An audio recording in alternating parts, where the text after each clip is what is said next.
Halo teman-teman, ketemu lagi dengan Buat Makan TV. Teman-teman banyak sekali respon ya, pro kontra pergantian pemain atau pergantian pelatih ya. Pergantian pelatih dari Sintayong ke Patrick Kluivert ya. Ini menurut saya biasa-biasa saja teman-teman, nggak usah saling membenci ya, nggak usah saling mencaci, nggak usah saling membuli, nggak usah teman-teman ya. Jadi kita semua cinta timnas Indonesia ya. Kita harus dewasa ya menyikapi pergantian pelatih dalam satu timnas itu biasa. Jadi kita menyikapinya gini ya teman-teman, ini pernah saya bahas dulu waktu awal-awal Sintayong melatih ya, saya pernah bahas ini. Dulu wah banyak yang pro kontra juga. Saya bilang Sintayong ini nanti akan jenuhnya di mana nih ya, strategi Sintayong dengan makin banyaknya pemain dari Belanda ya, keturunan Indonesia, nanti akan ada benturan-benturan ya, benar kan, karakter Sintayong seperti itu. Jadi pertama memang bahasa itu jadi kendala, ini udah kita bahas dulu ya.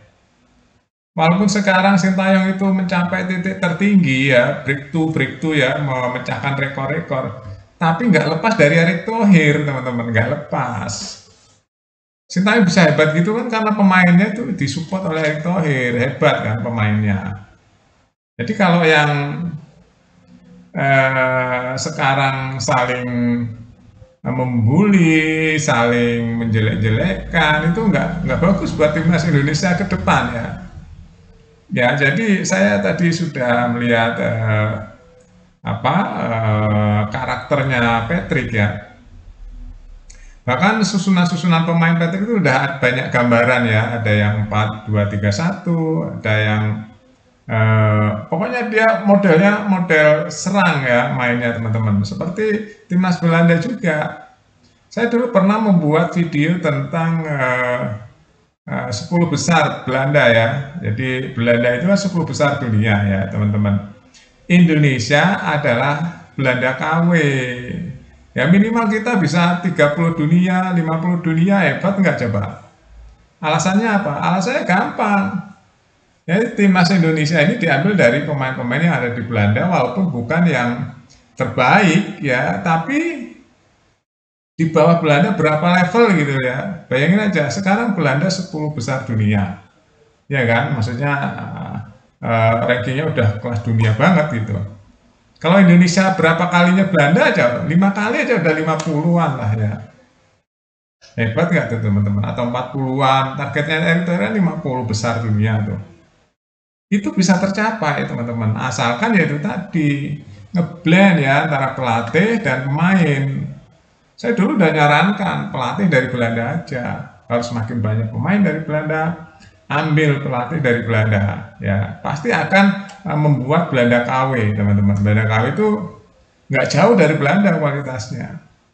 Indonesia nanti sebenarnya analisanya semudah itu analisanya. Cuma ya namanya orang kan beda-beda ya cara berpikirnya. Kita juga nggak akan menyalahkan. Jangan terus cinta ke Sintayong terus setengah mati saling bully-bulian antar anak bangsa, antar supporter, antar membuli pemain, membuli pelatih, nggak boleh juga ya teman-teman ya. Ini menyangkut merah putih. Ini menyangkut merah putih teman-teman. Kita harus menjaga marwah merah putih, menjaga timnas Indonesia. Jangan ganti pelatih terus kita saling membuli, saling serang, jangan ya. Karena pelatih itu pasti berganti teman-teman. Ya, pelatih itu pasti berganti. Keberhasilan timnas Indonesia nggak dari Sintayong aja, nggak. Ya, Erick Thohir pernah bilang kan kemarin itu dari PSSI, dari pelatih dan dari pemain. Nggak gampang ngurus sebuah federasi yang mahal harganya seperti timnas Indonesia itu mahal teman-teman, mahal sekali. Ya nggak, pemain keturunan semua nggak mungkin Erick Thohir nggak ngasih uang saku, nggak mungkin, mahal itu. Nah Erick Thohir udah pinter tuh, masa masih meragukan Erick Thohir? Erick Thohir itu orang cerdas teman-teman, orang cerdas, orang pinter, orang sukses. Jadi kita harus benar-benar percayakan bahwa Erick Thohir itu ada niat yang baik untuk timnas Indonesia. Ya masalah berhasil nggak berhasil itu kan sebuah pasangan cerita sebuah apalagi game ya itu biasa aja ya teman-teman, biasa aja di dunia sepak bola. Dan memang sekarang kita mau cerita aja dulu deh, kemenangan melawan Arab Saudi itu apakah benar-benar absolutely dari Sintayong? Enggak juga, dari pemain yang mendengarkan apa gertaan dari Erick Thohir bahwa Erick Thohir akan mundur kalau sampai kalah dari Arab Saudi, ya itu keinginan pemain ingin bersama Erick Thohir itu teman-teman ya. Jadi Erick Thohir ambil alih, ya Erick Thohir itu mengambil alih pengaruh Sintayong di ruang ganti, ya diambil alih oleh Erick Thohir. Kalau kamu nggak percaya sama saya akan mundur, ya itu seperti itu. Makanya langsung kan terengginas kan, langsung mengalahkan Arab Saudi permainannya, ya itu namanya bawah sadar tuh, seperti itu teman-teman, semangatnya langsung tumbuh ya, perjuangannya keras. Ini mengenai Patrick ya, mengenai Patrick ini juga ya kita nggak boleh langsung pesimis, kita harus optimis. Optimisnya banyak, menyebabkan optimis. Erick Thohir juga nggak ujuk-ujuk ya milih Patrick, nggak ujuk-ujuk.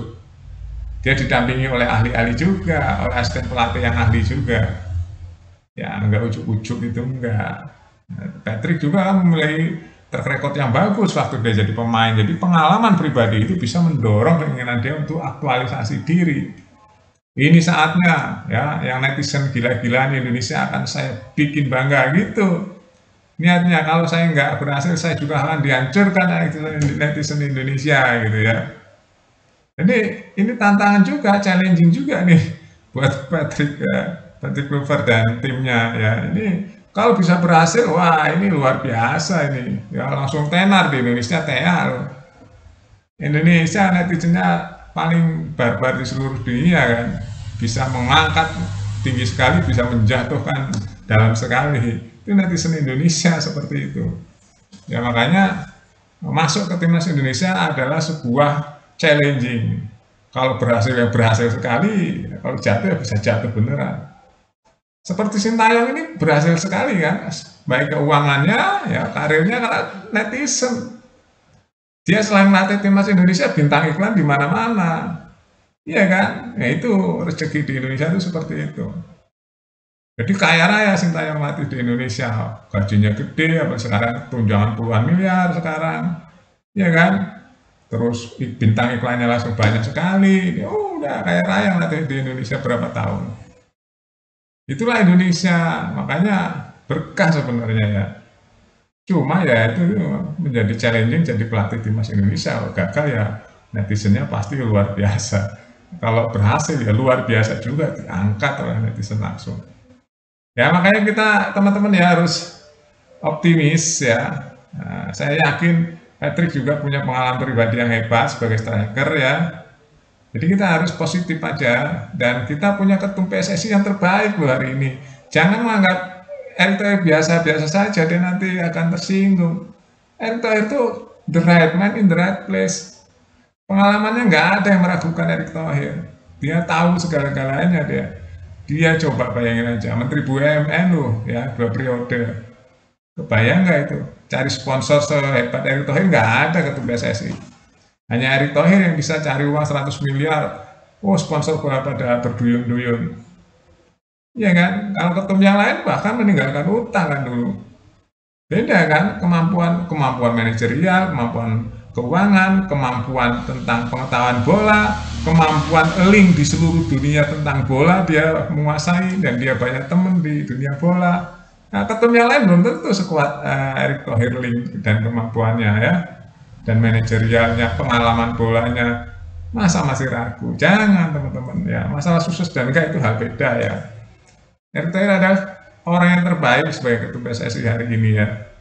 Ya mudah-mudahan kita doakan ya di bawah Patrick kita lolos Piala Dunia. Gimana hebatnya Indonesia nanti kalau bisa lolos. Ini momentum teman-teman ya. Oke, itu aja teman-teman ya. Singkat aja, kurang dari 10 menit videonya, yang pasti kita ambil optimisme supaya Indonesia bisa maju dan bisa main di Piala Dunia. Sampai jumpa.